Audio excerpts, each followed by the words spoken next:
Namo Amida Butsu. Namo Amida Butsu. Namo Amida Butsu. Namanda, Namanda, Namanda, Namanda, Namanda, Namanda, Namanda.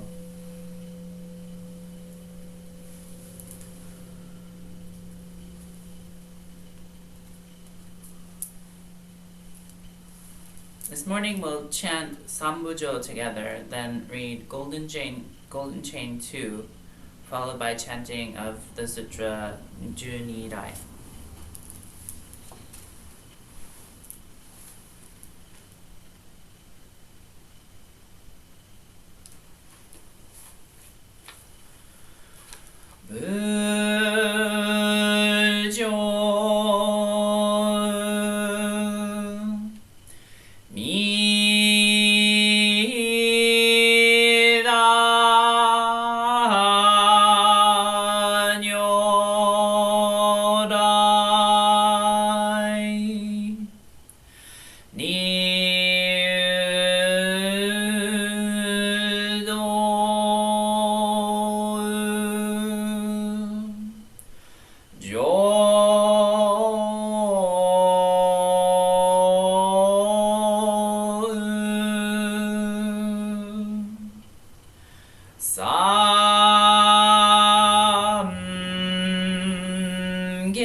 Golden Chain 2.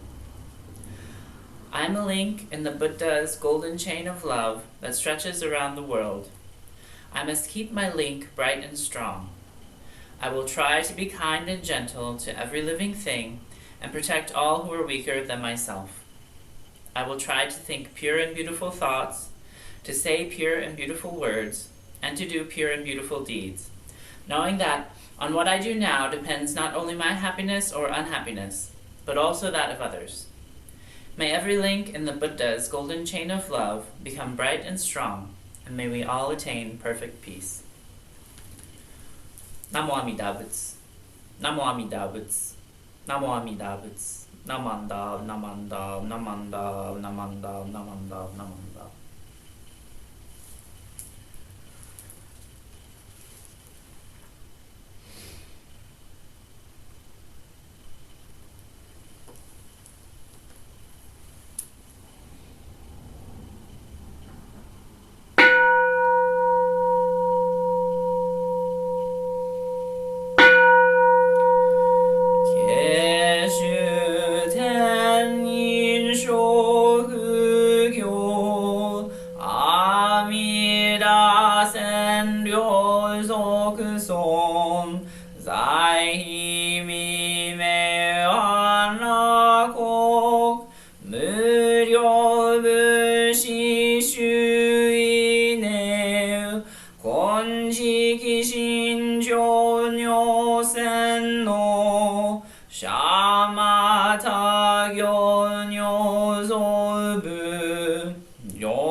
무료 호배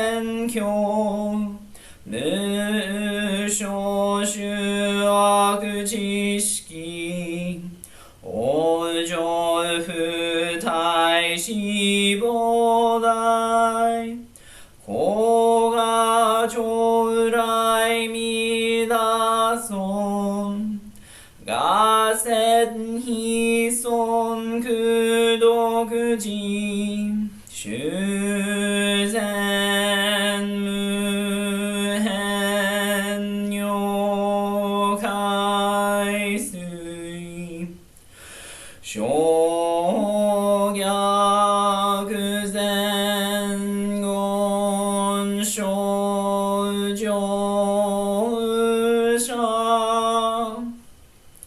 에셀슈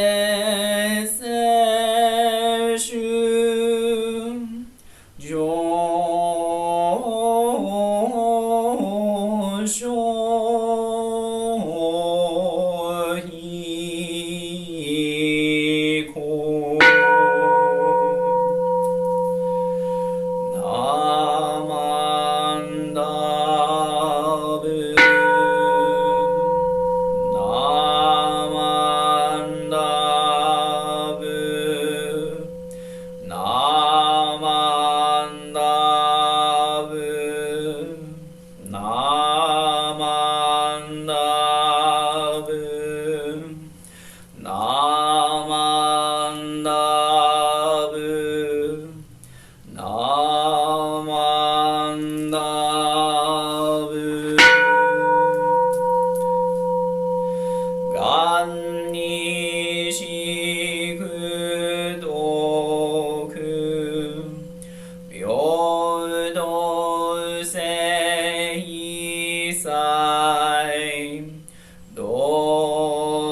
나만다브 나만답 나만답 나만답 나만답 나만답 나만답 나만답 나만답 나만답 나만답 나만답.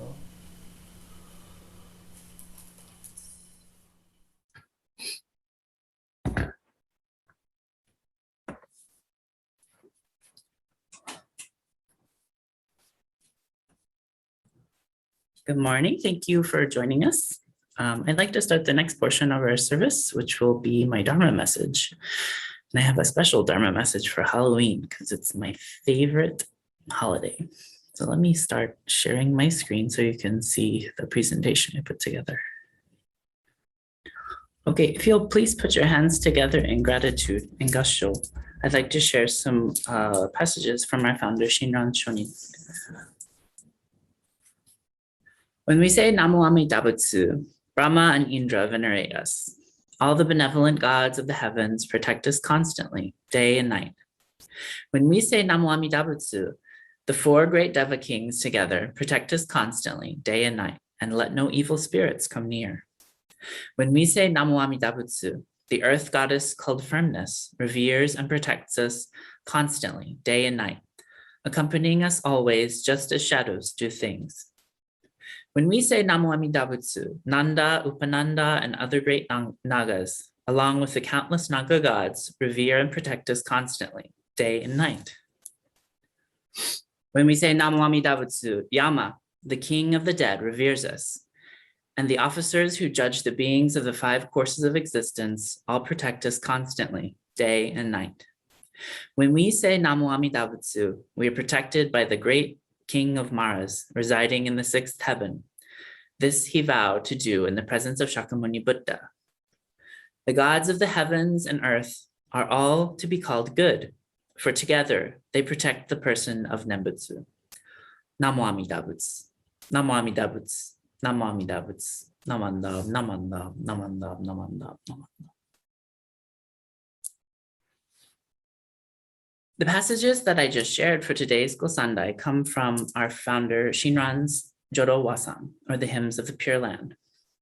These short lyrical verses tell us that countless gods and spirits revere and protect us when we practice Nembutsu, or say the name of Amida Buddha, reciting Namo Amida Butsu. I know a lot of folks in the US and in the West tend to think of our lives as rational and logical, very scientifically. So we don't even consider the possibility of the metaphysical universe. However, ghosts, spirits, demons, and deities are all important parts of Buddhist cosmology. And there are many Buddhists around the world who understand life in a very complex and beautiful way that includes these metaphysical realities. I personally think that this understanding holds a lot of value to me, so I really appreciate the opportunity to learn from spirits, demons, and gods. When we deny these aspects of Buddhism, focusing only on what we believe as rational and scientific, then we erase the experience of thousands, if not millions, of Buddhists around the world. While I'm not suggesting that we must believe in ghosts, gods, and demons to be Buddhist, it's really important that we hold our beliefs lightly and understand that belief is a personal matter, and we shouldn't wantonly impose our beliefs on others. And we should probably hold more space for our own beliefs to grow, to evolve, and to change over our lifetimes. Otherwise, we're simply colonizing cultures and worldviews of others and clinging to rigid norms that don't allow us to grow or spiritually mature. According to our founder, Shinran, as we read in today's Gosandai, all these metaphysical beings revere and protect the Nembutsu follower when we say the name of Buddha. That doesn't mean that ghosts, demons, and gods do not exist. Rather, we're protected by all those beings by virtue of Amida Buddha.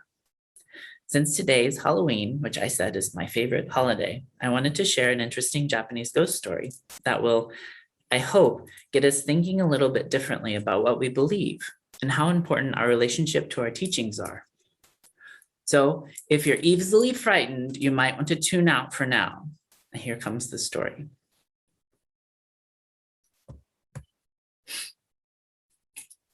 Long, long ago, it's said that there was a Buddhist monk named Muso Soseki. He was traveling through the mountains of the Mino prefecture in Japan. Mino is located in central Japan, about 200 kilometers east of Kyoto, just beyond Biwako, or the Lake Biwa. While traveling, the monk Muso lost his way in the wild forests and mountains. It was almost dark, and he saw up on the hill an old anjitsu, or hermitage residence, the home of solitary priests. He walked to the top of the hill and asked the inhabitants if he could stay the night. The only person living there was an old priest who harshly refused Muso's lodgings for the night. However, he told Muso that he could find food and a place to sleep in a hamlet in a nearby valley. Muso found the village where the town chief welcomed him and promptly supplied him with food and a place to sleep. A little before midnight that night, Muso was awakened by a young man, one of the villagers, who informed him that earlier that day, before Muso had arrived, his father had died. The young man had not told Muso when he first arrived at the village so that Muso wouldn't feel embarrassed or obliged to participate in the funerary ceremony since he's a monk. However, the entire village was now leaving their homes for a nearby town, as it was custom to leave the corpse alone for the night, or else there were rumors that strange things would befall the village inhabitants. Perhaps even someone would become cursed. As a monk, Muso told the young man that he would do his duty to perform the burial services and stay the night with the corpse. He wasn't afraid of demons and evil spirits that the young man spoke of, and so Muso stayed the night in the village. When the young man and the other villagers had left the hamlet, Muso knelt by the corpse and the offerings and began a funerary service, chanting, meditating, and keeping watch throughout the night. In the deepest part of the night, a shapeless being entered the house while Muso was deep in meditation. Though he saw the creature, Muso could not speak, and he couldn't move as he watched the shapeless being devour the corpse and the offerings made for the funeral. The next morning, when the villagers had returned, Muso told the young man what had happened. The man wasn't surprised, but he expressed his gratitude that Muso was safe. Muso then asked the young man why the monk was up on the nearby hill didn't perform the funeral for the dead father. Confused, the young man told Muso that there was no monk who lived nearby, and that there hadn't been for many years. When Muso spoke of the Anjitsu, too, the young man also denied its existence as well. Muso then departed the village curious, now with proper directions to continue his journey through the mountains and forests. Before he left the area, however, Muso sought out the Anjitsu and the old monk living within it up upon the hill to see if he had indeed been mistaken. He found the hill and the Anjitsu easily, and the old monk let him inside this time. The monk began to apologize for displaying his true form in front of Muso. He was none other than the shapeless figure who had devoured the corpse in front of Muso the night before. The old monk went on to explain that he was now a Jikininki and how he had come to become one. He said, after living a long, selfish life as a monk, only caring about the food and clothes that his services had brought him, even at the expense of others, more in need than he had been. After his death, the old monk had been reborn into the world as a Jikininki, doomed to feed upon the fresh corpses of others. The old monk then pleaded that Muso perform a Segaki requiem service for him, so that he could finally escape this horrible existence as a Jikininki. As Muso performed the service, all of a sudden, the old priest disappeared, along with the Anjitsu too. Muso found himself kneeling in the long grass on the top of a hill before a tombstone of a priest and the ruins of an Anjitsu. That's the end of our story, but I wanted to share a little bit more information about this creature, the Jikininki. It comes from Japanese Buddhist folklore, and it's translated as the human-eating ghost. Jikininki are ghosts that feast upon dead bodies. They often appear to have sharp, pointed teeth, but look like any other human being otherwise.